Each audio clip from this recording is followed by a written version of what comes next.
Vamos lá, pessoal, mudei de novo. Agora presta atenção aqui, porque agora estou fazendo propaganda da nossa escola bíblica. Olha aqui, ó. Essa aqui é a camiseta que nossos alunos, nossos professores usam aqui. Escola Bíblica, o caminho para o crescimento. A gente usa aqui na PIB de Piracicaba.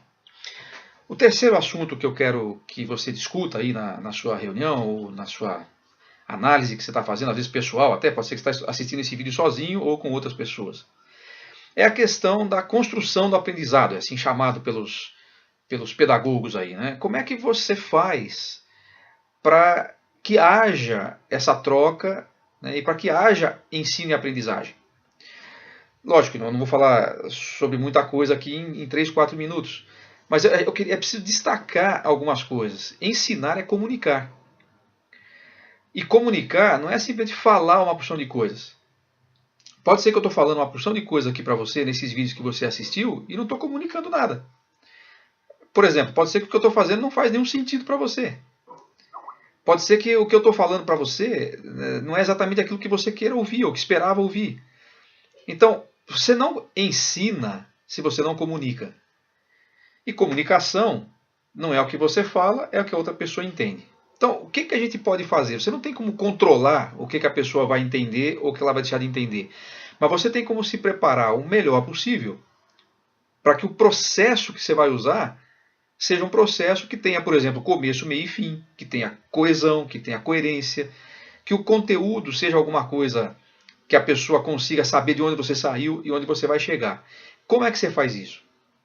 Se você já participou daquele curso que a gente tem no alvo chamado Métodos de Ensino, a gente trabalha bastante essa questão. Obviamente que aqui eu não vou falar sobre todas as técnicas e os métodos a respeito disso, mas eu queria lembrar alguns pontos que são muito necessários. Primeiro, quando você chega na aula, você já sabe onde você quer chegar? Eu sei que o Espírito Santo vai nos conduzir, ele vai às vezes nos surpreender, às vezes você prepara a aula de uma forma e acaba acontecendo de outra, mas você tem que sair de lá com alguma coisa que ficou comunicada. E você tem que chegar lá com alguma coisa planejada do que é que você vai fazer. Você vai fazer esse planejamento, você vai fazer esse preparo na direção do Espírito Santo. Você não vai fazer isso sozinho porque você é bom. Você vai contar com a ajuda do Espírito Santo. Mas depois que você estudou, depois que você se preparou, depois que você leu os textos, que você pesquisou, que você leu a apostila, aí tem uma frase que eu costumo usar que é o seguinte: a lição que você vai ministrar, o ensino que vai ser passado, é o Espírito Santo que te dá. Mas a aula, quem prepara é você. Depois que você estudou, que você se preparou, que muitos pensamentos vieram ao seu coração, alguns foram motivados por alguma frase que você leu na apostila ou de alguma outra pesquisa que você fez, você já sabe o que é a mensagem que você quer transmitir para aqueles alunos? Agora você tem que organizar isso. Então lembra da história do plano de aula. É fundamental que você tenha um plano de aula. Que ilustrações você vai usar? Que perguntas você vai usar para tornar a aula interativa? Que recursos você vai precisar? Você vai usar um PowerPoint? Você vai usar um filme? Você vai usar uma música? Você vai usar um recorte de jornal? Você não vai usar nada, vai usar só a argumentação mesmo? Tudo isso tem que estar preparado e tem que estar escrito.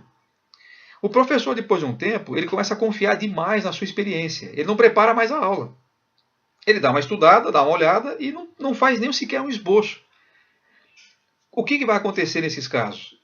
Ele vai começar a falar e daqui a pouco ele lembra de uma coisa, ele para e vira para lá e fala dessa coisa. Daqui a pouco ele lembra de outra coisa, volta e aí ele, quando termina a aula, o professor não sabia para onde estava indo, então o aluno não foi com ele.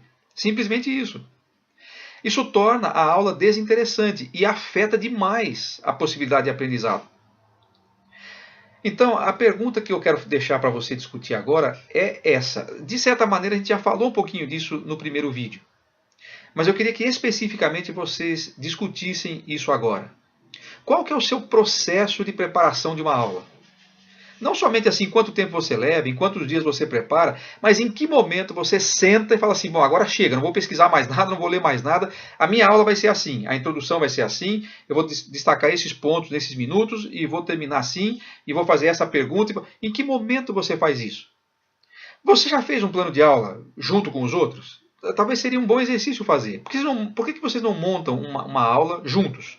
Para ver como é que é o processo de cada um. De repente, você aprende com o outro uma forma diferente de fazer, ou você pode também compartilhar com os outros alguma forma que você usa para compor o seu plano de aula. Lembre-se, o aprendizado é comunicação, e a comunicação precisa ter começo, meio e fim, e para ter começo, meio e fim, você precisa de planejar, de preparar a sua aula. Não só o conteúdo, mas a forma e o momento como você vai transmitir aquele conteúdo.